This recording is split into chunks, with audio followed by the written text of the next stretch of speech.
یه قدم همین الان این قدم، همین قدم رو بردار. آینده رو ولش کن. چی میشه رو ولش کن. بعدن چی میشه رو ولش کن. آخه اگه نشه چی میشه رو ولش کن. آخه ولش کن. الان این قدم، یه قدم. الان ویدیو درست کردی، الان حرفتو زدی، الان با شوق کار کردی، الان مدیتیشنتو کردی، الان اعتماد کردی، الان ترسو تو وجودت شناختی، الان ذهنتو الان این قدم. One step in front of the other. یه قدم. بچه ها چجوری راه رفتن یاد میگیرن؟ انقدر تمرین میکنن تا راه برن.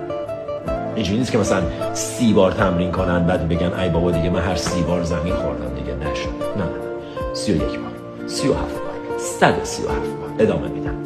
بچه ها تمرین میکنن تا بشه. نمیشه نشه. تنها راهی که امکان داره که این کار به نتیجه نرسه اینه که من انجامش ندم و من انجامش میدم هر روز.